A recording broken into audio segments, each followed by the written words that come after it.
Conta essa história aí, brother. É Copa do Mundo! Eu vou fazer você odiar os Estados Unidos. Vamos lá.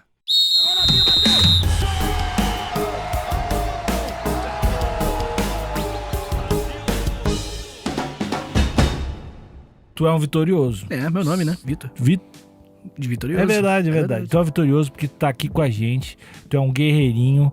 E tu, sabe o que tu fez? O que eu Tu fiz? desafiou as possibilidades. Caramba, e possibilidade é um assunto No que a gente... odds, KTO. Exatamente. Possibilidade é uma coisa que se você entende essas possibilidades, você consegue sair ganhando. Ainda mais no mundo das apostas. Olha aí! Parece até que foi roteirizado. Pior que não foi. Não foi, Mas foi a gente tá ficando bom. Estamos ficando bom. 140 pubs depois, tá aprendendo. Mas estamos ficando bom porque a KTO está acreditando na gente faz muito tempo, Alexandre. História pros brother tem essa parceria com a KTO. E parabéns e obrigado, KTO, por todos esses quase anos já. Daqui a pouco alguém fala por todos esses anos, tá? Imagina? Vai ser bonito, vai ser Mas emocionante. tem gente que não sabe o que é KTO. O que é a KTO, então? KTO é o melhor site de apostas. Como é que funciona? Aposta. Tem o site, tem várias modalidades. Sim. Dentro de esporte tem. É assustador mesmo, assim, tem cricket.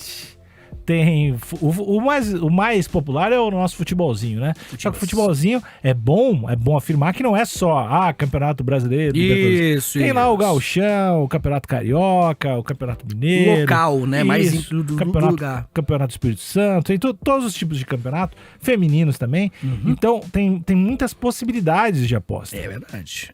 E essas possibilidades não se limitam só aos campeonatos. Tu pode apostar no meio dos jogos. Olha! Pode apostar em quem vai fazer o gol. Isso, e vou te falar uma coisa, porque é muito legal que os que é odds, muito legal? eles mudam durante a partida, né? Então, por exemplo, você tá ali vendo o Odds joguinho... quânticos. É verdade, de certa forma... Não é quântico, é a palavra certa. É quântico. Mas, ó, você tá ali vendo o jogo, aí você viu que o treinador mudou o zagueiro que era o problema. Burro! Calma, cara. Esse aqui foi hipotético, não existe. Eu gosto de xingar treinador Tá- do estádio. Hipotético também, tá também. bom. E aí você fala, pô, agora que trocou o zagueiro, a defesa vai melhorar e não vai tomar mais gol. Então vai ficar tudo igual. Então esse exemplo foi horrível. Então vamos mudar. Então trocou o zagueiro que era bom, botou um ruim. Tá vai tomar confuso gol. esse exemplo. Eu sei. Tá. Mas se você entender, você ganha dinheiro da KTO. Aí é que tá. Tem que prestar atenção na vida e no jogo. Exatamente. E aí, se você fala assim, pô, trocou o zagueiro que era bom, agora, molecada, vai entrar gol. Aí você fala, então vou mudar um pouquinho aqui. Pum. Aí você muda porque você tem inteligência e você consegue ganhar lá no final, meu amigo. Fácil de falar com o pessoal da KTO, Isso. porque a explicação do Vitor talvez não tenha sido tão boa, mas o pessoal no Instagram da KTO responde melhor. Se rolou uma dúvida, pô, não entendi, como é que eu aposto? Como é que eu tiro dinheiro? Como é que eu coloco? O que são essas odds? KTO_Brasil no Instagram. Eu vou repetir mais uma vez, KTO_Brasil lá no Instagram. E Vitor, tem um cupom de free bet. O que é isso? É um cupomzinho que o ouvinte vai lá, pela primeira vez tá apostando na KTO, coloca HPB. Vou repetir pro ouvinte não entendeu. HPB de História pros Brothers. Coloca esse cupom e vai receber 20% em cima do que ele apostar, né? Botou a primeira vez. Ou a gente usa o exemplo de R$100. Vai ganhar mais 20, vai ficar com 120. R$120. Olha aí, na primeira aposta, um bônusinho de graça. De graça não, né? Porque é o bônusinho que a gente tá desenrolando pra você, tá? De nada. Nos agradeça. KTO.com.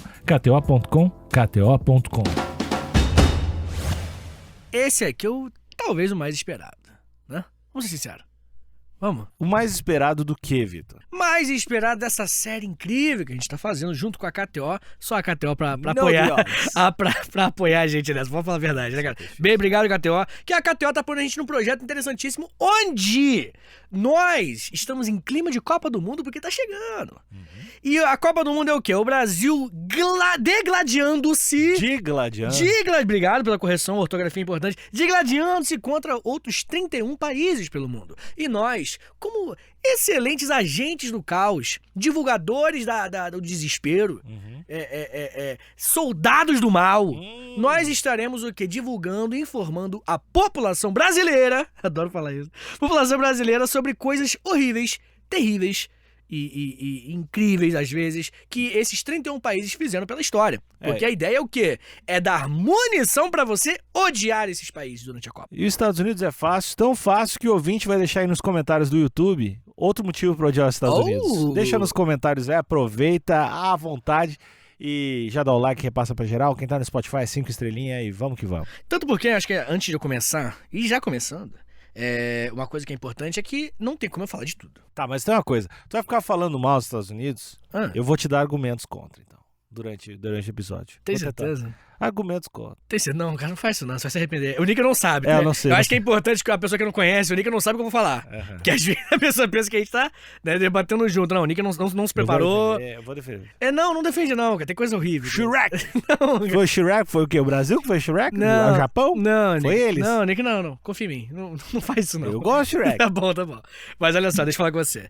Eu trouxe coisas não tão convencionais, Legal. tá bom? É óbvio que algumas um pouco mais, outras um pouco menos, mas se eu, por exemplo, eu falasse de Guerra Fria, onde os Estados Unidos sistematicamente apoiaram ditaduras, financiaram ditaduras na América Latina inteira e se envolveram em guerras pelo mundo, como no Vietnã, na Nos salvaram do Coreia, comunismo. para impedir o avanço das ideias socialistas e comunistas, eu poderia... esse é o clássico, podemos dizer, ou um dos clássicos, com certeza. Mas eu tentei trazer alguns um pouco diferentes. Um pouquinho. Alguns, não que sejam... Só não vem com violência doméstica, eu não aguento mais. Não, esse daí não. É coisa, enfim. E, de qualquer forma, o importante é que, se o ouvinte pedir muito, a gente faz uma parte 2. Tá bom. Pra odiar mais essas Mas o que eles fizeram de ruim? Bem, Alexandre Negro, primeira, o que os Estados Unidos fizeram de ruim, né? Bem, Alexandre, você, antes da gente começar, eu quero fazer aquela pergunta, que é a pergunta sobre o quê? Você já aprontou e botou culpa no outro? Esse ser humano já fez uma merdinha, chegou lá e fez uma caquita. E aí, quem fez isso daqui? Aí você falou, foi aquele ali. Eu acho que em situações pequenas, quando eu era criança, só pra encher o saco, sim. Sim. Não algo sério. Então, tipo assim, era um bônus da brincadeira? Do tipo, sei lá, tu tá na casa, sei lá, tá na tua casa, e aí tu sabe que tu também fica constrangido, que tá a tua família ali, tá mostrando, aí tua mãe sai, tu pega e derruba um prato. Pior tipo de ser humano. Aí tu derruba o prato, fala que foi ele, eu viro o negócio, falo, mãe! Sabe? Isso eu já fiz. Você já fez isso, cara? Cara, seu arrombado, cara. Esse coitado. Mas isso é normal. Não é normal, Isso é cara. normal. Eu derrubar um prato? Fazer alguma coisa, falar que foi ele, riscar um negócio. Enfim, isso eu acho... Tá de boa. Tá bom. Isso é muito ruim, claro. Isso não é ruim. Não é ruim. Não é ruim. O ouvinte vai estar do meu lado. Tá bom. De qualquer forma, os Estados Unidos também já fizeram isso. E eu quero falar dos Estados Unidos desde quando os Estados Unidos nasceram, Alexandre. Eu quero falar do começo, porque se eu falar do durante, aí não acaba mais episódio. Até semana que vem aqui falando. Mas no começo da história dos Estados Unidos, nós já temos uma tentativa de fazer isso aí. De derrubar um prato e de botar a culpa no brother. Quem que foi? Olha só. Você sabe, né, Alexandre, que os Estados Unidos, a origem dos Estados Unidos, eles nasceram oficialmente no 4 July, Claro. 4th of July, na verdade, 4 de julho de 1776. Nós fomos neocolonizados o suficiente pra gente decorar essa data, né? O 4 de julho e o Thanksgiving são datas que não deveriam estar o Halloween não deveriam estar no nosso radar, mas estão. Não, o Thanksgiving não tá no nosso radar. O 4 de julho tá. É ruim de E o não. Halloween tá porque tem fantasia. O 4 de julho que não devia estar, mas tudo bem, pode Não, seguir. Isso é opinião. Tá bom, Monark. É a tua, é a Tá tua. bom, Monark. Entendi. Tu vai dizer que todo mundo tem o Thanksgiving na cabeça? O Ações de Graças, todo mundo já ouviu falar. Tá, mas é diferente de ter na cabeça, né? Ter na cabeça o pessoal tem É isso que eu tô falando, pô. a Black Friday. Não, mas a Black Friday foi sistematicamente uma campanha de grana, é diferente. Veio de lá também. Sim, veio de lá. É isso que eu tô dizendo. Não, mas aí não é um lance cultural, entendeu? É um lance grana. Dinheiro e cultura andam juntos, Vitor. Eu gostei. Eu não vou nem debater mais. Eu gostei muito. Bem, Alexandre, é verdade, concordo contigo. E, de qualquer forma, os Estados Unidos, no 4 de julho de 1776, nasceram. E um pouco antes disso, você lembra o que vai... Já que você é tão colonizado, né? Uma USA bitch, que é isso que você é. E você acha que... Só gosto de Shrek, mas tudo bem. Mas você lembra o contexto do 4 de julho de 1776? Tinha os ingleses lá, né? Você consegue desenvolver um pouco? Não. Um pouquinho. Então, tinha os ingleses lá, e aí tinha uma parcela dos Estados Unidos que queria independência, uma parcela pequena, né? Dizem que 3%, por isso que existe o grupo de extrema-direita chamado 3% hoje nos Estados Unidos. Não sabia desse Os número. 3% são os caras de extrema-direita que invadiram o Capitólio e fazem parte do 3%. Mas eram 3% de pessoas que queriam a independência? Mas, cara, enfim, né? Tipo... Não, o argumento. O argumento é esse. Só 3%, na verdade, queria criar esse país, então nós somos o novo 3%. Não sabia. Então, Caralho, não fazia ideia. Que legal. E aí... O que mais você lembra? Não lembro Só isso. nada. Você lembra das... filmes com o Mel Gibson? Beleza. Você lembra das leis que foram implementadas? O Stamp Act, O Sugar Act. Lembra de algo disso? É, os impostos? Não podia fazer selo. Isso, Aí- os selos, na verdade não podia fazer selo, não. Tinha que pagar em pouco pra selar. Todos os documentos tinham que fazer selo. Ah, do Pode posto fazer selo aí. Isso aí é um selo? Deixa eu cheirar teus dedos. Polícia batendo no cacetete, os moleques no corredor fazendo selo, pô. Não, é isso mesmo, é isso mesmo. Não é fazer selo. Os documentos tinham que ter um selo britânico pra serem oficiais. Nenhum documento era ok pelo Estado se não tivesse um selo da coroa britânica. Né? E tiveram outros, e um dos últimos, antes do estopim da Revolução, né, da independência dos Estados Unidos, foi o Tea Act, que é a lei do chá. Da Tea Party lá, Boston Tea Party, justamente, Boston Tea Party. O que aconteceu foi o seguinte, né, resumindo, os Estados Unidos, eles desde o início da história deles, eles botam culpa nos outros. Como assim? O trabalho sujo, Alexandre. O trabalho sujo, ele não pode ser dos Estados Unidos. Eles querem que outros façam o trabalho sujo, mas eles estão ali por trás do trabalho sujo. Por exemplo, vou te dar um exemplo histórico, daqui a pouco eu volto pra isso. A gente teve um monte de guerrilhas no Panamá, guerrilhas no sul da Coreia, guerrilhas no Vietnã, Nicarágua. A gente teve um monte de guerrilhas que a gente teve os Estados Unidos financiando uma rapaziada, mas não pegando em mandando os armas. dele. Exatamente. Por quê? Porque existe um moral. Eles têm que estar evoluídos moralmente. Entendeu? Às vezes é mais barato, né? Também. Estão pagando em dólar. Também. Isso é importante. Às vezes também é mais barato. Mas também tem essa questão moral, definitivamente. Que é, nós não estamos envolvidos em nada. Tem algum soldado estadunidense lá? Não, né? Então, sabe? Tem esse papinho de merda. E isso está no cerne da história dos Estados Unidos. Esse é o meu argumento. Sabe? Porque quando rolou a lei do chá, um grupo de colonos que vão formar os Estados Unidos, talvez esses 3%, que provavelmente, né, que você falou agora há pouco, essa galera se juntou e falou, vamos pegar um carregamento de chá de um navio inglês? Porque basicamente o que a lei fazia? A lei falava, vocês não podem comprar chá de ninguém, só de chá britânico. Era proibida a venda de chá de qualquer outra nacionalidade e tal, só britânico, tinha que comprar da coroa britânica, que eles eram colônias, né, 13 colônias, especificamente, da Inglaterra. De repente é bom até contextualizar isso. Os Estados Unidos eram apenas 13 colônias que vão se unir, por isso que é Estados Unidos, eles vão se unir para ter uma independência da metrópole, que era a Inglaterra. Só para contextualizar. E aí eles eram obrigados, a partir de 1773, poucos anos antes da independência, a comprarem o chá da Inglaterra. Beleza? E aí eles falaram o seguinte, vamos nos juntar aqui, por geral, vamos juntar um bonde brabo e vamos fazer o Boston Tea Party, que é a festa do chá de Boston. Festa é uma expressão talvez não adequada, porque party também significa partido nos Estados Unidos, e a galera traduz como festa, e provavelmente não é a tradução mais adequada, mas foi um movimento em Boston para arregaçar o carregamento de chá que vinha da Inglaterra. Subir nos navios e jogar tudo no mar. Caixas e muitas caixas de chá pra a Inglaterra se ligar. Até aí, o que você acha? Ok?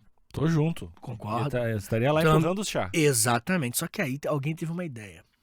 A ideia que acompanhou a cagaça que os Estados Unidos fez o resto da vida. A vontade de culpar o amiguinho derrubando um prato na casa. Que eles falaram, bora se vestir de indígena. Tá ligado? Bora se vestir de indígena, porque eles vão pensar que fosse indígena. Mas, uma pergunta. Era por quê? Porque ninguém saberia quem fez. Mas a ideia deles não era dar um sacode nos ingleses? Não, esse começo é o começo. É tipo, o primeiro passo... Né, não era melhor assumir por questões práticas? Não, porque esse é o começo do movimento de independência. Não existia um consenso. Vai demorar muito pra galera falar, vamos proclamar a independência? Demorou muito, alguns anos ainda. Nessa época era o seguinte, vamos mandar esses ingleses tomar no cu. Entendeu? Uhum. E aí eles falam, bora lá derrubar. E alguém falou, mas isso tinha uma ideia que louca aqui, Jorge. William, presta atenção, William. Se a gente botar uma roupa indígena, ninguém vai entender nada, os indígenas derrubaram tudo. E aí os caras falaram, gostei dessa ideia, Howard. E aí eles fizeram isso. Então, Alexandre, o primeiro movimento unido dos Estados Unidos, talvez o primeiro, né? Ele foi um movimento de culpar o brother. Você, ouvinte, que está vendo a Copa, vendo os Estados Unidos, você vai torcer para um país que não toma responsabilidade pelos seus atos? E também apropriação cultural. Opa! Que é o pior. Eu não queria trazer esse tema aqui não, mas se fosse em 2022, pelo amor de Deus, ninguém ia ligar para as mortes dos colonos e dos ingleses. A questão é, você botou que roupa? A discussão é essa aí. Então fica aí a dica aí do ouvinte, que eu acho que se fantasiar de indígena para culpar o indígena e limpar a própria barra, né, para não saber quem foi que fez, é o cerne do que os Estados Unidos fizeram pelo resto da história. Estados Unidos, raramente, os Estados Unidos, eles colocavam tropas estadunidenses nos países para fazer alguma coisa. É um passo além. Os primeiros passos eram financia quem era contra. O Brasil foi isso. Quando rolou o golpe de 64, os Estados Unidos financiaram muitas pessoas aqui dentro do Brasil para que eles se movessem. Isso é documentado, tá? Não é opinião de professor de história. Antes que eu já comece... Apaga, é backspace aí que você estava digitando, que eu tava vendo. Apaga aí, porque isso é documentado. Não dá pra confiar em professor maconheiro. O quê? Que ele falou? Aí, backspace agora, é isso. Apaga aí. Falta o finalzinho. Agorzinho.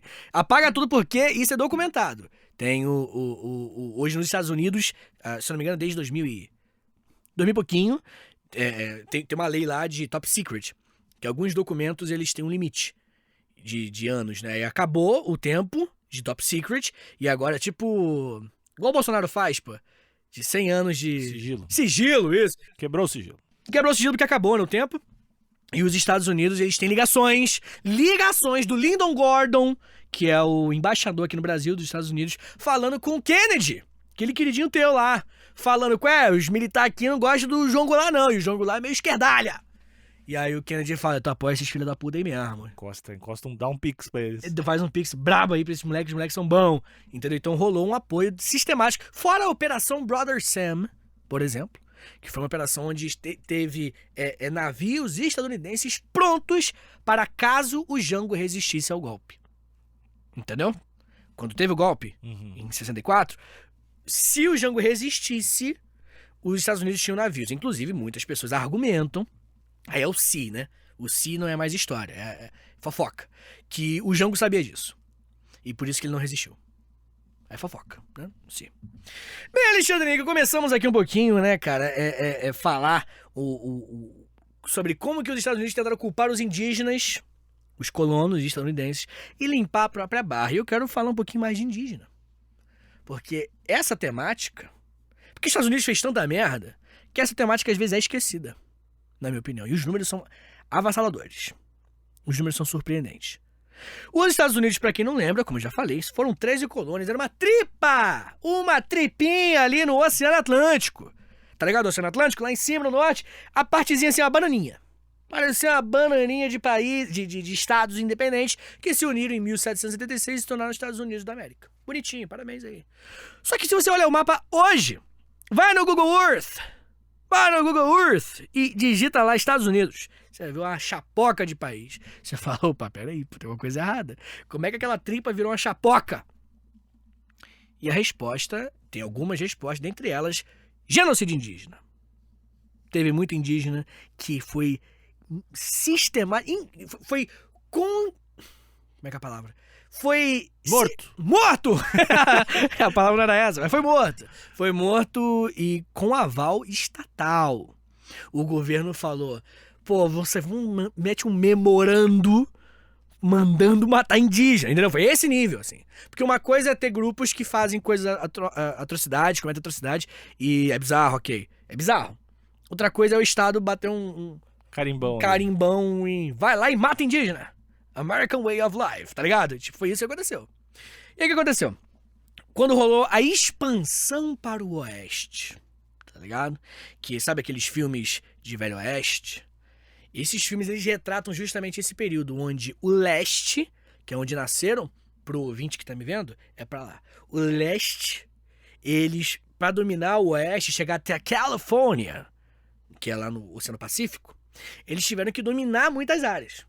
Algumas pertenciam ao México, que vai ter a guerra contra o México também, depois a gente fala. Alguns pertenciam à França, e vai ter conflitos, alguns conflitos até burocráticos né, vão comprar terreno também, enfim. Mas a maioria é matar indígena e pegar a terra deles.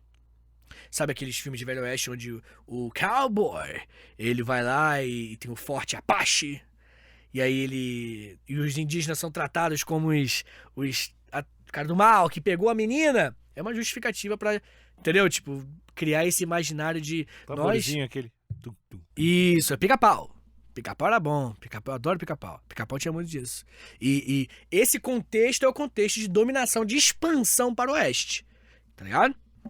Bem, Alexandre Níquel, eles começaram a se expandir para o oeste, como eu estava falando, e o governo autorizou principalmente em 1830, quando nós tivemos o presidente dos Estados Unidos criando o Indian Removal Act, conhecido como Lei de Remoção Indígena.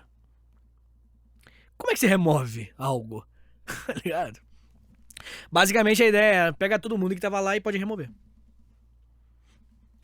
A gente poderia ficar por anos aqui fazendo esse episódio, não tá entendendo?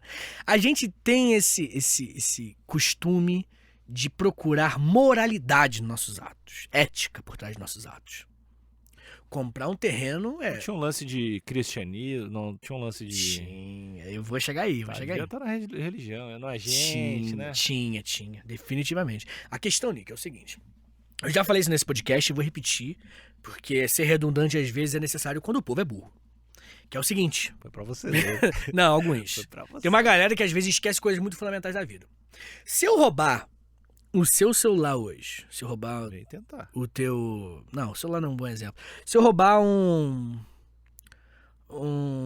móvel da tua casa, assim. Roubei, botei na minha casa. armário da cozinha, pelo Ué, amor de nossa, Deus. aquele armário desesperadoramente feio. Pega aquele armário, eu roubei, escondido. Como é que eu fiz isso? Eu não sei. Porque ele vai desmontar. Se eu tirar dali, desmonta. Peguei ele e levei pra minha casa.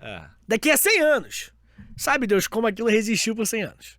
Daqui a 100 anos, o teu filho, ou teu neto, chega pro meu filho e pro meu neto e descobre o vídeo. Peraí. Qual é? Vitor Neto? O teu avô Vitor roubou o armário do meu avô, do Alexandre Vô. E eu sou Alexandre Neto. Como é que... Porra, isso aí deve ser meu. O móvel é meu, ou o móvel do meu neto, ou o móvel do seu neto? Depois de 100 anos de eu ter roubado. Tem esse dilema ético. Não é, cara. Eu acho que não é um dilema. Depende também do número de pessoas que esse móvel passou. Tem uma sensação de afastamento, né? Então, a sensação eu concordo. Do tipo assim, se tu passou pro teu filho passou pro teu neto, teu bisneto, aquele armário lá, é muito distante o imaginário de pensar que o meu tataraneto é dono daquele armário. É de quem? Mas é de quem o móvel? A questão é essa. A questão é, se você falar em propriedade privada, se falar em terras, porque o móvel é um exemplo bobo, né? Mas pensa em um hectare de terra. Pensa num terreno grande. O terreno é do seu neto.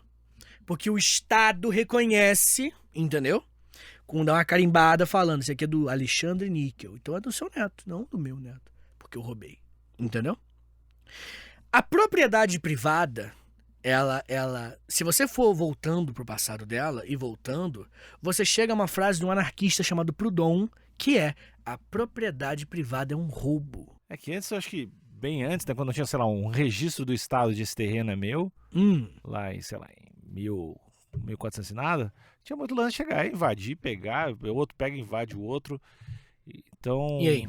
Mas isso é que é de quem invadiu por último, né? Na verdade, tipo, de quem estava lá. Primeiro. Não sei se é primeiro, porque qual a origem daquele terreno, qual a origem do... Um armário, beleza, a gente pode rastrear. Mas aquele pedaço de terra foi invadido por outro, quem passou, que o outro achou ali. Então... Proudhon defende que alguém roubou em algum momento. Em algum ponto... Existe uma chance bem grande de alguém ter roubado. Em algum ponto alguém roubou, entendeu?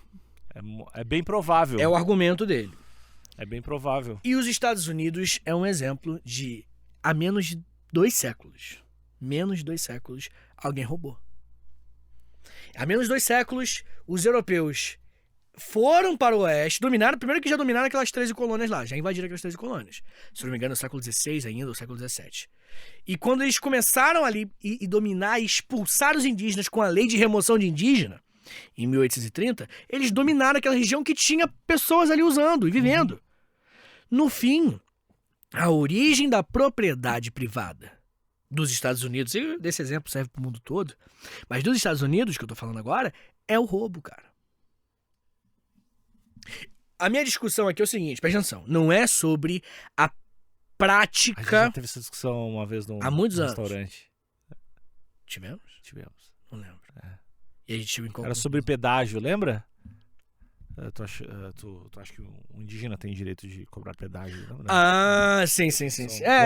Eu não lembro exatamente qual foi o papo. Mas o meu ponto é que alguém invadiu, alguém tomou aquela terra, entendeu? E aí a questão é, se você fala, esse lugar é meu porque eu quero, porque eu tomei, porque eu comprei de alguém que tomou, não é discussão mais, é verdade. É isso mesmo, tá ligado? Você comprou de alguém que tomou. Show, é verdade. Agora, se você falar que essa terra é minha moralmente, eticamente, aí já é o papo outro. Aí, não sei, né? A gente não sabe Teoricamente, essa terra é de quem encontrou ela primeiro? Ué. Mas a questão não existe esse rastreio, né? Não, mas um dos principais argumentos para propriedade privada existir um argumento moral. Entendeu o que eu quero dizer? Um dos principais argumentos é, isso aqui é meu porque eu comprei, porque eu trabalho, porque o meu tataravô, ele comprou isso aqui, então é dele, então é meu. Entendeu? É que se for rastrear essas propriedades, em algum momento alguém chegou lá e tomou. Tomou. Ou não necessariamente. Não necessariamente. Tu pode ter sido o primeiro que achou a terra, né? Não. Mas a terra tava lá. Mas a terra ser de ninguém significa a terra era de qualquer um. Pra você botar cerca em volta... Tu acha que é um roubo? Se eu cheguei lá, não existe um dono de um terreno. Existe o dono. Não, mas existe um lugar não habitado. Que ninguém foi, nunca. Eu fui lá e coloquei uma cerca, tu acha que eu estou roubando. Porque aquilo não era uma propriedade, cara. Você transformar em propriedade é roubar. Tá, beleza. É esse ponto que a gente diverge. Beleza. Mas não é o tema do episódio. O ponto é, os Estados Unidos tomaram... Hoje, os Estados Unidos, posso falar 100%, mas no mínimo 80% dos Estados Unidos é desse tipo de terra. Que eles invadiram, expulsaram indígenas e tomaram pra eles. Há 2 séculos. É bastante. Será que passa a gente? Como assim? O Brasilzinho aqui, será que passa? A gente de ter... Porque o Brasil tem um lance, que é o seguinte... Tentando passar um paníssimo para o Brasil por causa do clima de Copa, né? Copa. A gente pode pode ser irresponsável intelectualmente na Copa. Durante a Copa a gente pode. Quem fez foi Portugal, pô.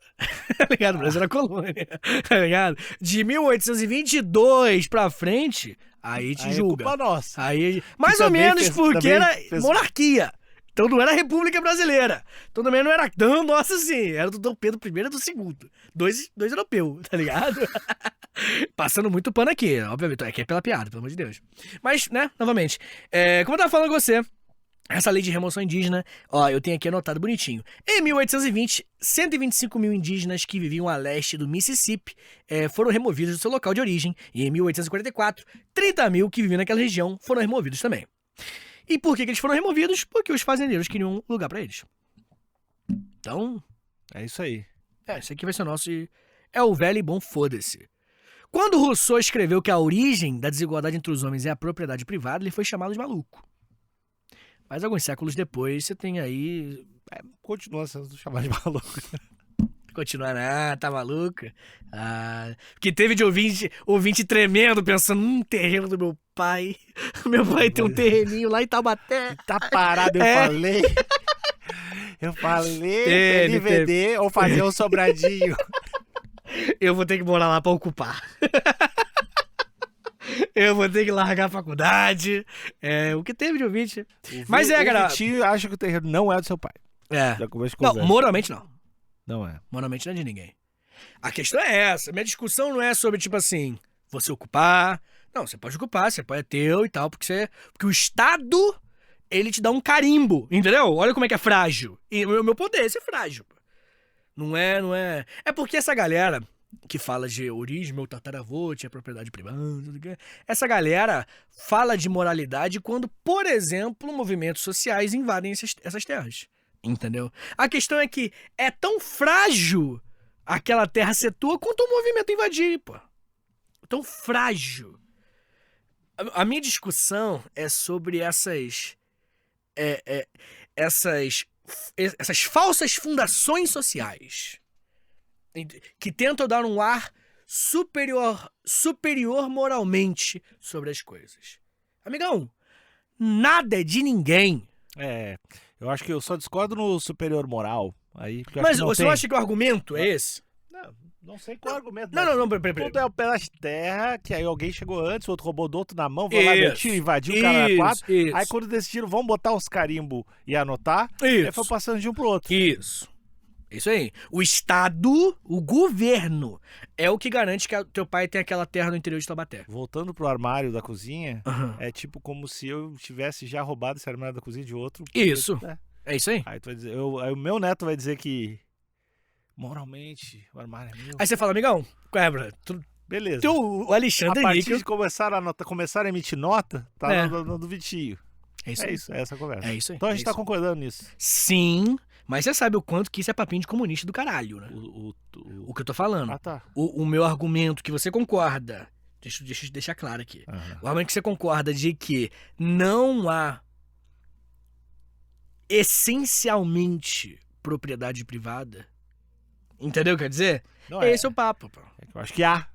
Qual que é? De um momento. Mas então não é essencialmente, então não é de ninguém, não pertence a você, porque se daqui a 1000 anos alguém dominar a terra que é do teu descendente, de repente aquilo é a mesma moral, mesma justificativa pra alguém que há 2000 anos o teu tataravô roubou, porra, e tomou, entendeu? Não. Como assim você não entendeu? Não, você entendeu não? Não? O teu tataravô tomou uma terra. Irado? Maneiro. Tomou. Passou muitos anos, chegou em você aquela terra, aquele terreninho. Show? Foda, queria. Ele é teu, né? Não passaram nada pra mim. Calma. Tomou, é teu. Legal. Show. Daqui a 1000 anos, alguém toma a terra que é tua do teu tatara... Na mão grande. Revolução. Revolução. Foda-se. Perdi. Perdeu, não é mais tua. Não. Perdi. Então não é essencialmente sua. Perdi. Entendeu? Então não é religiosamente sua. Mas esse é o meu ponto, Níquel. O argumento de propriedade e tudo mais é esse. Se o argumento de propriedade se tornar um argumento porque o Estado me deu um carimbo, foda-se, é verdade. É porque o Estado te deu um carimbo. Parabéns. Entendeu? Isso é verdade. Agora, se o argumento for porque é meu, porque eu mereço, porque eu trabalho, porque meu tataravô dominou, comprou aquela terra de não sei o que, de um indígena pobre, vai tomar no cu. Não é por isso que é seu, entendeu? Por causa do carimbo. Por causa do carimbo. É um carimbo que define que você tem a sua propriedade privada. E lembrem-se de quanto frágil é a sua propriedade privada. Não acho que é frágil. Pô, o Estado dá um carimbo, não é frágil? Acho que não. Acho que ter uma propriedade hoje em dia, dependendo do lugar... Não é frágil. Não. É porque... É uma segurança. Não, é uma segurança. Não me entenda mal. Eu não quis dizer que, tipo assim, você pode perder amanhã. Não. Não é isso que eu quis dizer. O que eu quis dizer é que não é algo sagrado. Não é algo sagrado. Tá, ter o carimbo não é algo sagrado. A gente pode... Moralmente. Eticamente não é seu. Ué? Mas é seu, eticamente? Se é um carimbo que define? Se eu comprei um bagulho, um terreno... Eticamente não é meu. Eticamente. A ética é o certo e errado absoluto, cara. Tá bom. Entendeu? Entendi. Deixe nos comentários se você concorda, se você discorda. E, por favor, aponte... Curte seu terreno. E cuide, porque eu tô solto. O tio vai fazer o estúdio do... É verdade. História em meia hora. Ai, cara, vai ter que ser rápido, porque alguém vai tomar de mim. Olha só. Mas não, ele tá o carimbo sagrado. Bem, Alexandre, que agora que a gente já acabou com a propriedade privada do Brasil. Não, acho que é importante. Salvou muita gente em casa. As crianças estão no canto chorando. Eu gosto. Deve ter muita gente com raiva de mim e de ti, individualmente. Tem, definitivamente. Nosso podcast é mais de mim, né? Estranhamente, né? Assim, o pessoal se alinha mais, geralmente, quando a gente tem uma discussão, mais contigo. E no teu podcast, que é tu sozinho, é menos contigo mesmo. Tu pode ver o poder que eu tenho. É verdade. Você vê o quanto você é facilmente odiável mesmo, né, cara? Quando eu falo sozinho, ninguém gosta de mim. Quando eu falo contigo, todo mundo me adora. Eu sou o amigo feio pra levar na festa. É verdade. O contraste te deixa bonito, não é verdade? Bem, Alexandre Níquel, né? Agora que a gente já falou um pouquinho sobre essa... A gente mudou um pouquinho de assunto, porque a gente foi se empolgando, né? Não, o podcast é nosso. Vem tomar pra tu ver. Ai, que frágil essa ideia do podcast. A mãozinha é bom, né? É muito frágil. A mãozinha é Não tem nada moral dizer que o podcast é nosso. Se amanhã ou depois vier um extraterrestre tomar o podcast, não é um carimbo que vai dizer que o podcast é nosso, né? Legal. É isso que você entendeu, né? Rousseau. É isso que você entendeu, que eu falei. Tá bom, tá bom. Bem, Alexandre. Esse teu cu tá no meu nome. Bem, Alexandre. Bem, de qualquer forma, resumindo aqui os números, eram 25 milhões de indígenas que tinham naquela região. Depois da colonização, depois das guerras, 2 milhões.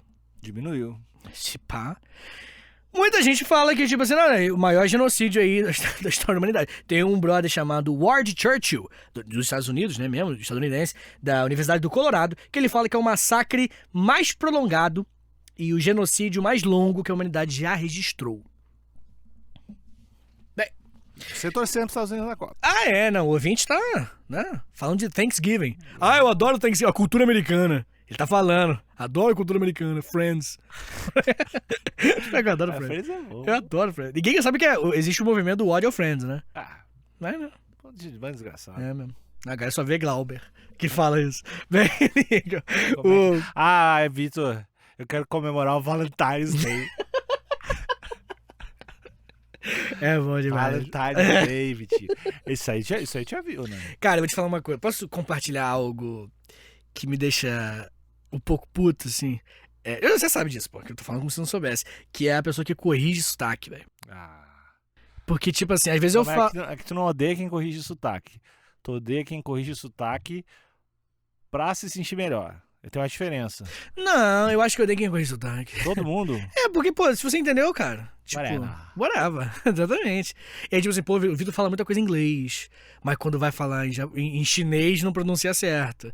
Tipo assim, mas aí tu que é idiota. Pode ser também. Mas Valentine's. É legal. Não. Saber a pronúncia certa das palavras. Mas eu acho. A gente já teve essa. O importante é se você entendeu. Isso. Comunicação é isso. Você entender a mensagem. Foda-se. Daqui a 10 anos a língua portuguesa tá morta, se depender de ti. Vai ser tudo... Ela que corre ela que corre atrás, pô. Se ela for ultrapassável. Bem, Alexandre Níquel, pra quem quiser pesquisar um pouquinho sobre alguns desses massacres que eu falei, tem o massacre de Sand Creek. Isso é famosaço. Isso. E os Cheyennes e os Araparros, que foram mortos. A Guerra de Mendocino. Araparros. Obrigado. Você só repetiu o que eu disse. O massacre de Round Valley e o massacre de Bear River.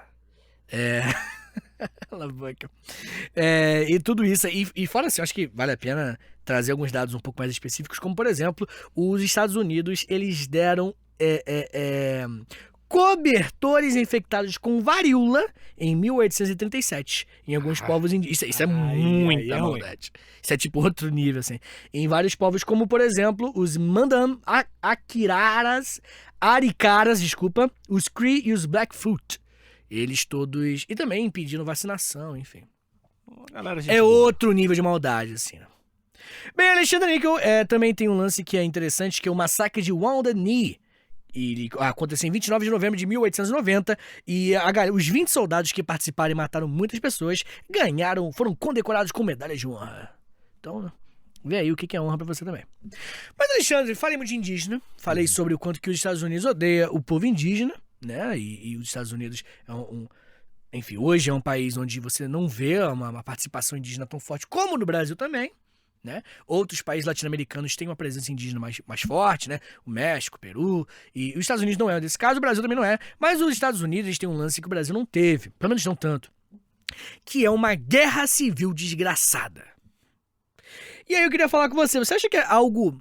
Porque a guerra civil ela é vista como o pior que pode acontecer em um país. Porque é muita gente de um país matando muita gente do próprio país. É tipo uma prova de que o que há de menos saudável num país, entendeu? Pensando no país. Pensa no país. Tá. A guerra civil, pra muita gente, é o fundo do poço. Porque quando você guerreia contra o outro país, fatores externos, certo? Agora, quando é guerra civil, aconteceu tudo aqui. Entendeu? E os Estados Unidos tem um exemplo muito... Mas essa, pelo menos, na superfície, tinha alguma coisa anti-escravagista meio junto, não tinha? Tinha. Então, pelo menos na superfície, certamente era questão econômica. Tinha. Não devia ser bondade, mas Isso. estava lá, né? Bem observado, bem observado. Então, assim, Mas, querendo ou não, os números são aterrorizantes, Alexandre Nico. Os números são muito claros, porque os Estados Unidos, pra quem não sabe, na década de 1860, eles vão entrar numa guerra civil e eles vão começar, tipo assim, vamos matar um outro aí, porque o Sul não quer acabar com a escravidão e o Norte falou, foda-se, eu quero acabar com a escravidão. E aí eu tô falando, teve um lance anti-escravagista que foi legal, mas é legal pensar que também tinha um outro exército contra. Tipo, né? Se tinha uma galera a favor, é porque metade, no mínimo, Porra, não para... é tão legal. Cara. A bondade veio tão bem quanto a maldade, tá ligado? Dividiu no meio. Isso. Não acho uma boa. Pois é, mas eu quero falar de alguns traços específicos sobre a guerra civil dos Estados Unidos. Foi uma guerra muito importante porque ela foi a guerra que... Porque muita gente não sabe, mas o sul dos Estados Unidos e o norte eram bem diferentes durante muito tempo.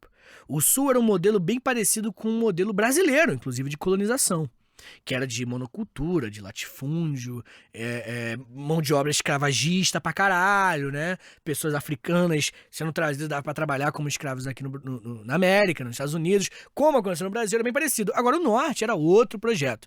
Porque o norte ele tinha uma mão de obra mista, até tinha escravidão também, tá? Mas acabou antes, importante deixar claro, né? E tinha, não era monocultura, você tinha policultura, vários produtos diferentes implantados. Você tinha pequenas terras, propriedades privadas pequenas, e não um dono de hectares e hectares de terra, entendeu?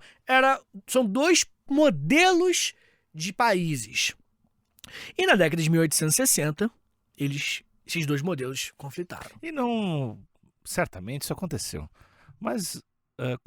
essa ideia de dividir não aconteceu, assim... Não pensaram em, vamos fazer 2 Estados Unidos aí? Os dois não queriam, né? Os dois Os dois lados falaram, vamos acabar. Porque eles mantinham relações, né? Tinha uma vibe de serem o mesmo povo, pô. Tinha essa vibe clara, tá ligado? Porque todos ali falavam inglês, entendeu? Todos ali, os seus antecedentes, eles vinham da Europa, os líderes, né? Pensando nos líderes. E eles, entendeu? Tipo, então é o mesmo povo.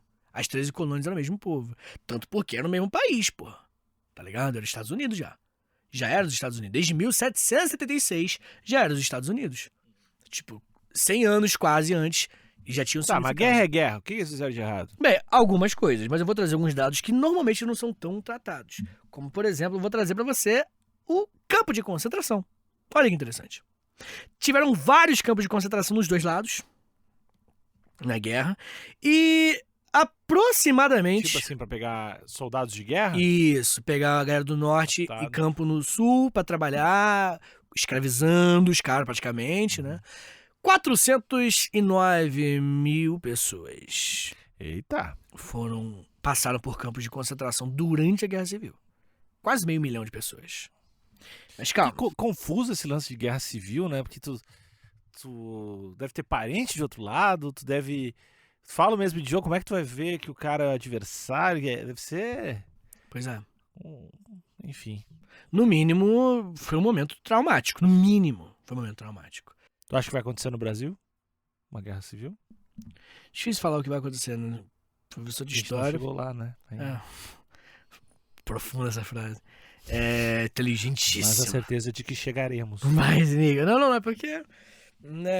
o professor... Acho que a gente caminha pra isso, Vitor. Não, é porque o professor de história ele é tido como o cara que sabe o que vai acontecer, né? Porque você estudou o passado, então você vai saber o que vai acontecer. Não é assim. Você só pegou o que aconteceu e você tirou conclusões. Entendeu? Você não tem controle sobre o Então tu não sabe se vai ter guerra civil? Obviamente que não, porra. Pô, então avisa. É por isso que a gente fez o podcast. Achei que a gente tava... não, episódio tarô com o historiador. Não. Mas eu admito que eu sinto que já estivemos mais próximos. Não falo isso como professor de história. Uma coisa é ser professor de história. Como homem. Como pai. Como pai, isso, exatamente. Bem, pai de pet. Bem, Alexandre Níquel, como eu tava falando com você, nós tivemos um nível de mortalidade nesses campos muito alto. Como nós tivemos, por exemplo, no mínimo 56 mil soldados que morreram nesses campos. 56 mil em campo de concentração. Morreram. Alguns campos são famosos como Camp Douglas, em Chicago, onde 1/10 dos prisioneiros morreu em apenas um mês. No inverno, que eu esqueci, eu não trouxe aqui um ano, mas em um inverno, 10% morreu só de frio. Eita. Maneiro lá viver lá, hein? Na prisão de Elmira, no estado de New York, a taxa de letalidade foi de 25%. Um a cada 4 pessoas que passavam por lá não passava mais para outro lugar. Bem, Alexandre Níquel, a gente teve alguns campos de concentração por lá, como, por exemplo, Andersonville. Teve um campo de concentração lá na Geórgia, e esse era pelos confederados, né? Pelos sulistas. Sabe aquela bandeira do rock de bermuda caqui? A bandeira do pau... Aquela bermuda caqui, Pearl Jam. E o Pearl Jam nem é famoso essas porra, né? Eu acho maneiro isso. E é aquela bandeira que é mais... Dos confederados. Os confederados, que é vermelha e tem um xizinho com estrelinha. Esses são os confederados, né? Que eram a favor da escravidão. Então pensa aí. Tio roqueiro que tá ouvindo a gente, pensa aí. Né? Fica à vontade pra pensar. Bandeira no capô do carro aí. É, isso daí. Não é Guns N' Roses que tá significando essa bandeira. É outra coisa, mas tudo bem. É AC/DC. Não é AC/DC. É outra bandeira isso daí. Então não sei. É Presta... Creedence. Presta atenção, tiozão. De qualquer forma, o campo de Andersonville, ele abrigava 45 mil prisioneiros, o que era 4 vezes a capacidade das pessoas que cabiam lá. Ou seja, era 20% de uma prisão brasileira. Né? Vamos dizer assim. E uma coisa que é interessante é que a galera morria de péssimas condições, desde fome, desde violência, desde frio, e também tinha uma epidemia, né, de escorbuto e febre tifoide, que em português ela é muito curiosa esse nome. Uma coisa que é interessante também é que só tinha um riacho que passava por dentro do campo de concentração, e o riacho era o banheiro e o lugar de tomar banho e o lugar de beber água ao mesmo tempo. É isso daí. O povo que fez isso com o próprio povo, Alexandre Níquel. Os estadunidenses, olha aí, eles fizeram isso com o próprio estadunidense. Bem, uma coisa que é óbvio que vale a pena dar uma pequena pincelada é sobre quando acabou a escravidão, no que a galera chama de 13ª emenda, né? Se não me engano, 1864, ou algo próximo a isso, quando acabou a escravidão lá oficialmente. Por mais que, se por um lado ela tenha acabado e acabou mesmo, teve movimentos contrários que nasceram. Você lembra de alguns movimentos? Um mais famoso? Contra o fim da escravidão. assim? KKK. A Ku Klux Klan, muita gente não sabe, né? A gente fala umas coisas meio consensuais, mas não são. É aquela galera que usa um capuz branco. Tipo Zé Gotinha, né? Tipo um Zé Gotinha do Upside Down. O Zé Gotinha do Upside Down é que queima a cruz, né? O Rage Against the Machine tem aquela música que fala disso. E além disso, também vieram as leis Jim Crow, que, sabe, Jim Crow era um comediante dos Estados Unidos que fazia piadas extremamente racistas, e as leis Jim Crow foram leis que impediam, que separavam, tipo um apartheid, assim, que separavam lugares para brancos, para pessoas negras e tal. Isso tudo é resquício da ferida que não se fechou com o fim da Guerra Civil. Entendeu? Porque uma coisa, Níquel, é quando a gente resolve socialmente um problema. Vou te dar um exemplo, não querendo comparar com escravidão ou algo do tipo, só para te dar um exemplo fatídico. O tabaco, no Brasil e no mundo, diminuiu o consumo, concorda? Porque houve campanhas, né, de conscientização e tudo mais, papapá. Só que, obviamente, eu não tô falando que é isso que devia ter acontecido com a escravidão. Não quero comparar, era para ter acabado urgentemente, porque é imoral em todos os aspectos. Mas o tabaco, você não vê pessoa, quer dizer, rarissimamente você vê pessoas de movimentos a favor, né? Porque houve uma conscientização do povo em relação aos malefícios do tabaco. A própria indústria do tabaco migrando para outros negócios, outros modelos de negócio. Porque viu que eles, se pá, o povo vai largar mesmo de mão. A escravidão não acabou desse jeito nos Estados Unidos. Entende? A escravidão ela acabou de um jeito abrupto. Ela acabou de um jeito... Forçado para quem não queria. Forçado para quem não queria. E honestamente tinha que tá certo, tem que acabar mesmo. Não é isso que eu quero dizer que estava errado, não. Mas eu quero dizer que, por ter sido abrupto, é natural que uma parcela não se conscientizou a tempo para entender o quanto imoral era a escravidão. E um subproduto dessa parcela foi a KKK, por exemplo. A KKK, né, foi um dos subprodutos de gente que falava, não, na real tinha que manter a escravidão. tá ligado? E lá, né, junto com as leis Jim Crow, que teve muito adepto também, principalmente no sul dos Estados Unidos, né, todas essas paradas, eles tiveram uma influência nos Estados Unidos que, honestamente, até hoje, eles têm uma influência nos Estados Unidos. Eu poderia facilmente, acho que não é um absurdo nem um pouco, afirmar que diminuiu ao passar dos anos, né? Porque teve, né, mais recentemente também estranho, né, deu mais parada meio bizarra, né? Porque rolou as manifestações do Black Lives Matter, e aí rolou uma galera, né, quando você dá uma limpeza na casa, é natural que baratas se movam, né? E o Black Lives Matter fez um pouco disso. Os loucos de tocha. Rolou uns loucos de tocha, mas ao mesmo tempo aí você pensa, cresceu, de repente só saiu debaixo do tapete. Entendeu? De repente não é bem por aí. E é foda que foi na época que o Trump tava eleito. Pois é, e aí ele deu aquele discurso de tem que ver que os dois lados erram. É lógico, filha da puta, né? Os caras de tocha. Os caras de tocha e capuz branco. Os dois lados aí, ó, cometeram excesso. Bizarro, né, cara? Mas enfim, foda-se também, pau no cu dele. De qualquer forma, Alexandre Níquel, a galera do sul dos Estados Unidos viveu por muito tempo ganhando dinheiro com o sofrimento da população negra dos Estados Unidos. Com a escravidão, por muito tempo. Quando acabou, né, quando fecharam a torneira da escravidão, que bom que fecharam essa torneira, a galera teve que arranjar outras formas, às vezes, de conseguir ganhar essa grana. E aí nós tivemos uma onda de podemos dizer, de criminalização de coisas que pessoas negras faziam, de latinos faziam. Como, por exemplo, a gente teve algumas condutas que eram inofensivas, como às vezes até a própria maconha, né? Que a criminalização da maconha nos Estados Unidos, ela foi o que criminalizou no resto do mundo ocidental. É importante lembrar disso também. O Brasil foi impactado, foi influenciado diretamente pela criminalização dos Estados Unidos, né? De qualquer forma, né, muitas pessoas negras começaram a serem encarceradas, muitas, e isso fez com que hoje nos Estados Unidos, por exemplo, que tem uma população carcerária gigantesca, maior do mundo, parada bizarra, lá, e pessoas presas podem trabalhar, né, em condições péssimas, precárias, né, no regime quase de escravidão. Não diria quase, cara. Não é, porque, enfim, é porque existe uma discussão sobre o conceito, sabe aquele papo de conceito de genocídio? Existe o conceito de escravidão, entendeu? Que não é só tá mal, entendeu? Escravidão não é só tá fudido. Escravidão pra alguns, tem a ver com ser propriedade. Mas é que o trabalho... Primeiro, né, que o lance das prisões, a gente provavelmente vai estar no teu roteiro de prisão privada, né, que é bizarro pra caralho. Não botei, mas pode falar. Mas, enfim, prisão privada. E o quanto o cara recebe por hora de trabalho... São números absurdos, né? Cara, é tipo, sei lá, até porque os Estados Unidos não tem salário mínimo, né? Mas tipo centavos, assim. Sim. É um valor muito baixo. Todos os caras que fazem placa de carro.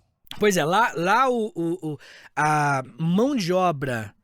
É porque, tipo assim, na prática, né? Se não me engano, foi o próprio... Não sei se foi o Criolo ou o Emicida, né? Que falou que todo camburão tem um pouco de navio negreiro, né? Acho que foi Emicida. E é um pouco essa lógica. De você criar... Todo camburão tem um pouco de navio negreiro. Não, eu tô pensando isso, eu achei que era do Rapa.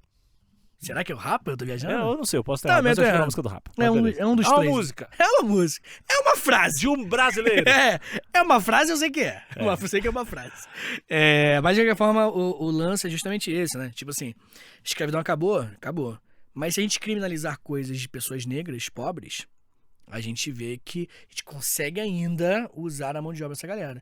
O Mano Brown foi, se não me engano, foi em 2007 no Roda Viva. 2008, não lembro exatamente. E aí os caras falando, tipo assim, que naquela época é muito louco imaginar o Mano Brown, tipo assim, naquele momento, no Roda Viva, assim, é uma parada muito, porra, incrível, assim. E aí o Mano Brown falou, tipo assim, pô, o vendedor de droga é um comerciante. O cara que vende o beck dele, o cara que vende a maconha dele, que vende as coisas dele. E aí os caras do Roda Viva 2007, né, os caras muito conservadores, falaram, pô, mas o comerciante não, pô, porque o cara tá destruindo uma família. E aí ele falou assim, pô, mas quanta empresa vende 51, vende cachaça aí? Destruindo muito uma família, fazendo a gente tomar dirigir e causar um acidente. Não é pela família. Aí o Mano Brown até fala, tipo, o seguinte, o filho do dono da empresa de bebida, que eu não quero nem dar um exemplo aqui, o filho do dono dessa empresa, ele não vai ser taxado como filho do prisioneiro, filho do traficante. Mas o filho do cara que vende droga no morro, na favela, na periferia, vai ser taxado pra sempre como filho do traficante, que o pai tá preso. E é meio que essa lógica da criminalização de características culturais de povos mais pobres, de grupos mais pobres, grupos periféricos. É que lá tem essa relação, acho que de trabalho forçado, de trabalho de presos. Eu acho que aqui no Brasil não tem. Não. Que é o sonho molhado de uma galera, né? Tem uma galera que sonha em ter essa mão de obra. Tipo, eu não vou ficar pagando pra esse cara comer. É isso daí. Eu entendo a lógica. Eu entendo. Posso não concordar, mas eu entendo a lógica. Eu acho que o fundamento dessa... Que leva pra um caminho ruim. Leva pra um caminho errado. Nem chego à consequência. Eu chego na origem mesmo. Uhum. O problema é muito fundamental. O que fez o cara ser um criminoso? Ah, tá. É outra... Não é a mesma. O que fez o cara ser criminoso? O que fez o cara ser criminoso é o próprio Estado não dar condições igualitárias para pessoas do mesmo gênero, de pessoas da mesma etnia, de pessoas das mesmas classes sociais, de pessoas, entendeu? De pessoas com a mesma cor de pele. Claramente há uma divisão de oportunidade de pessoas de uma classe, de uma cor de pele, de um gênero, de uma sexualidade e para outras. Então é lógico que você vai ver que um grupo específico vai sofrer mais do que o outro, pô. Isso é óbvio. Quem acha que o meio não cria um criminoso só pode ser burro. Porque não há uma explicação ou racista. Tem a letra B, né? Tem a letra B, né? Mas aí, honestamente, essa galera aí... é burro, né? Não, é mal. Grupo. Dá pra ser mal também. Dá pra ser inteligente e mal. Mas dá pra ser... Dá pra ser inteligente. Racista e inteligente? Quando você é mal, pô. Se você colocar a questão mal, dá pra você saber e você calcular e você chegar, pô, vale a pena, entendeu? E aí você é mal, entendeu? Que eu acho que é muita gente. Tem como. Tem. E aí eu acho que a questão é justamente essa, cara. O que cria um crime... Por que favelas? Por que periferias? Por que periferias e morro? Por que isso cria pessoas criminosas? Porque eles têm no sangue a criminalidade? Entendeu? Não. Se não for, então é o quê? É o lugar, porra. Foca nos Estados Unidos. Eu não consigo. Foca nos Estados Unidos. Tá difícil. Tá preso! Em nome da lei, baixa essa mão! Deixa eu cheirar seus dedos, irmão. Alexandre, vamos voltar. Tá vendendo selos! Eu fico vai facilmente puto, cara. Fazer trabalho. Vamos lá. Escravo voluntário. Tá editar bom. podcast. Tá bom, André. Obrigado. Vem, Alexandre. Voltei aqui. Te acalmou? Não sei. Vamos tentar. Vem. Que agora já mudou o sistema carcerário desse país. Mudei. Aí umas coisas me deixam muito puto. Bem, Alexandre, voltando aqui pra esse clima. Tudo bom, né, Vitor? Que clima bom que eu tô aqui hoje. O que é? Você acha... Eu vou ter uma perguntinha aqui no roteiro pra você. O que você acha? O que você acha de cachorro quente?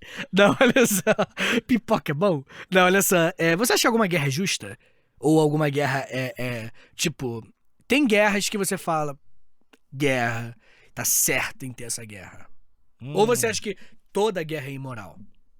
Qual é a sua opinião sobre isso? Eu não tenho um conceito de moralidade muito claro na minha cabeça ainda.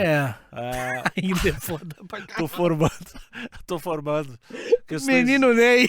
Eu estou formando questões éticas. Ai, cara. De certo e errado. Ainda me fudeu demais. De certo e errado ainda. Mas, como assim a guerra é justa? Cara, sei lá, se os caras estão invadindo meu país, mata os caras! Beleza. Papá! Você acha que é justo? Não, tô perguntando honestamente, não é uma retórica. Não tem pegadinha. Não é retórica. É honesto. Você acha que é justo? Então tu acha que é justo? Tu acha que é justo? Matar é certo. Família, então? Não. Não sou desse tipo, não. Pode ficar tranquilo. Se eu acho que é justo. Sim, acho que você entrar... Tipo assim, vem Rússia, invade o Brasil. E o exército brasileiro defende o Brasil. E matou o russo. Ainda mata. Putin. Tu bate palma. Bato palma. Não gosto de Putin. Entendi. Bem... Tu não acha? Não importa o que eu acho. Não, importa sim. Tu me perguntou, eu quero saber. Tô invadindo, o Rio Grande do Sul invadindo Angra. Ali, costeando. Vamos pegar essas praias que lá tá ruim. Lá tá ruim. E aí? Pô, eu te junta com os guris lá. Vamos pegar as A gente resiste. Resistência sim, né? Não. Que é a reação do oprimido, Então né? tu é a favor da guerra. Então tu é a indústria bélica. Bate palma aqui, Vitinho Coach. Aqui, ó. Masturbando o míssil do avião. O pau do dono da Taurus. Olha, Bem, eu tô falando isso porque a gente tá falando de guerra do terror agora. Guerra ao terror, né? Eu acho que a expressão é adequada. Porque desde 2001, né? Você sabe muito bem, os Estados Unidos passou por um ataque terrorista. Essa sua carinha foi foda. Esse ataque terrorista que pegou as Torres Gêmeas, World Trade Center, e eles foram... Não. Eu vou descobrir tudo em tempo real agora, vai. Eu vou descobrir. Esse episódio se chama História em Tempo Real. Tá bom, nego. Os Estados Unidos foi atacado. E aí as Torres Gêmeas foram derrubadas. E aí aconteceu que os Estados Unidos declararam guerra ao Oriente Médio. E ao Oriente Médio não, né? A Al-Qaeda, as células terroristas, e eles invadiram o Afeganistão. Procurando, né, membros da Al-Qaeda e tal. Só que, obviamente, a gente poderia estar aqui, passar por horas aqui discutindo sobre, tipo assim, peraí, mas você tá há muito tempo ali, né, cara? Tipo, você já matou Bin Laden. Por que você tá aí ainda? Enfim, né? A gente poderia discutir sobre isso. Mas a questão é que, conforme o tempo foi passando, os gastos militares aumentando muito, foi meio que não fazendo tanto sentido essa guerra, né? Mas eu trouxe alguns dados aqui que muita gente não sabe, porque nesse momento a gente fala sobre... A gente falou mal do Trump, né? Que a gente falou sobre o Trump, dessa galera estranha e tal. Mas eu não vou passar pano pra galera anterior, não. Obama é um pau no cu. Eu vou falar pra você um pouquinho, por exemplo, sobre drone. Um tema aí, uma palavra-chave aí. Game of Thrones. Na Game of Thrones, que é o documentário... Que alguém fez um documentário sobre o Obama com esse título, vou bater palma, velho. Que é o Obama em 20 de janeiro de 2009, quando ele assumiu, até 31 de dezembro de 2015, quando ele saiu, nós tivemos os dados sobre drones interessantíssimos. E quando eu falo interessante, eu quero dizer mal. Porque são dados que mostram... Porque o que é o drone, né, cara? É uma tecnologia utilizada pra matar gente sem baixas de soldados estadunidenses. Eu teria. Né? Você entendeu a lógica, né? Eu tô sendo redundante porque tem que ser escada pro ouvinte, pô. Entendeu? Tá, então porque às vezes... Essa escada é que muito longa. drone? O que é D? Olha só, Alexandre. E o lance é que essa questão humana ela é muito impactante. Porque o drone ele é muito mais frio. Porque um soldado chegar num lugar e metralhar uma casa, ele vai ver uma criança e às vezes ele pode ter um reflexo de não matar uma criança, enfim, vai ter aquela humanidade, né? Agora um drone está vindo por trás de uma tela. E aí os números estão meio que mais desumanos, né? É tipo GTA, pô. Aí você vê os bonequinhos do GTA e fala, foda-se. E aí a parada é essa. Então, nós tivemos, como eu falei, de 2009 a 2015, um número de em torno de 473 operações fora de áreas de hostilidades ativas. E casamento. Os caras gostavam do casamento. Alguns casamentos foram invadidos por drones metralhando a galera. E o argumento... Por isso que eu não assumo compromisso de relacionamento. Cara, a pior desculpa do mundo. Não, amor, eu tenho medo do drone do Obama. Sabe que chama muito, meu amor. Mas eu jamais conseguia ver esse teu rostinho lindo despedaçado por um drone. Então, o que tem de drone despedaçado? 470. E se não tem um afegão que meteu essa, eu duvido. Eu duvido. Você tá quase metendo no Brasil, né? É verdade. Mas então, cheiro. Eu até casaria. Eu sei como é que é. Mas... Deixa ela tá lá, daqui a pouco eu tô segurando teu pé. Não é bom. Bem, de qualquer forma, né, cara? Os números, eles são números, por exemplo, 2.372 a 2.581 que foram combatentes mortos por drones.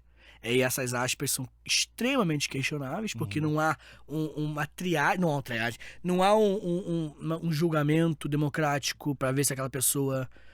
Entendeu? Porque uma coisa é você prender um brother. Você prova, o advogado de defesa, advogado de... Também não tem, né? Não, o julgamento é juiz Dredd, tá ligado? Juiz Dredd. Não, tô dizendo não tem também, porque se a gente for falar, a gente já falou em outros episódios de Guantánamo lá, um negócio de presídio, também não tem o julgamento. Não. Mas a questão é justamente essa. Tá xingando os Estados Unidos? É porque, tipo assim, como é guerra, entre aspas, né? Porque os caras estão dentro do Afeganistão. Como é guerra, não precisa, entre aspas, novamente, passar por todo processo judicial, né? Não, mas tem processos que tem que passar. Quando tem um prisioneiro... Prisioneiro sim, mas o argumento, entendeu, jurídico tá em guerra, aquele cara é um... Não, o argumento não, ele tá preso, mas ele não tá nos Estados Unidos. Então ele não no caso de Guantánamo. No caso de Guantánamo. Mas o meu ponto aqui ele é um terrorista. Entendeu? Só que, pô, como é que você prova que o cara é um terrorista? Tipo, é igual... E o que é um terrorista? Justamente. Tipo, se a gente der um passo atrás, ainda então fudeu. Aí que já desbanca tudo. Mas eu não quero entrar nesse ponto. O meu ponto é que alguns milhares de combatentes, entre aspas, foram mortos e algumas centenas de não combatentes foram mortos. Estados Unidos reconhece algumas centenas de pessoas que realmente nem... Tava no bolo. Tava ali na frente do brother. Tá ligado? Então... Os dronezinhos... Não, a Copa do Mundo tá aí, né? E o atacante eu acho que não é um drone ainda, dos Estados Unidos. Mas é como se fosse. Mas é como se fosse, né? Tipo, se você estiver na frente do gol... A favor de drone destruindo casamento é difícil, né? Pois é, Alexandre, eu não sei, né? Isso aqui eu posso dizer com orgulho. O Brasil não matou ninguém com drone. Será que não? Não tem dinheiro pra comprar drone. Mal tem aqueles aviões cagados lá. Não sei. Às vezes tem. Tu acha que o Brasil matou alguém com drone? Não sei. Eu tô falando honestamente, tenho medo de falar que não. Não, posso que não. Matou de jeito muito pior, de helicóptero. Enfim, matou gente inocente, todo dia. Acontece, mas é do game. Agora, de drone, não. Entendi, Alexandre Níquel. De qualquer forma, fica aí pro ouvinte aí. Eu falei um pouco mal do governo Obama também. Que é o governo que entrou no poder do Biden. Trump. Não só do governo Trump. O Biden também. O Biden que era vice. Aumentou a verba de militar. Sim, e o Biden era vice, tá ligado? Do Obama nesse momento. E dizem, todo mundo diz, que o Biden que é o louco. Que o Biden que é o da guerra. Né? E agora ele cumprimentando os caras invisíveis, senil pra caralho, tô tranquilão. Cara, se você quiser rir, ouvinte, e nada como rir de um velho rico poderoso, né?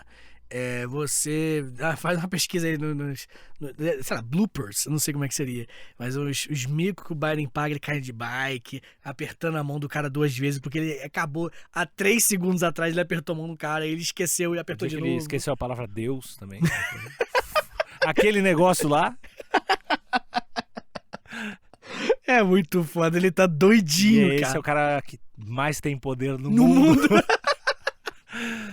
Você vê, né, cara? Tamo bem, galera. Não, e a galera fala, tipo assim, será que os Estados Unidos vão perder a hegemonia global? Você olha pro Biden e você fala, já faz uns anos que perderam, pô.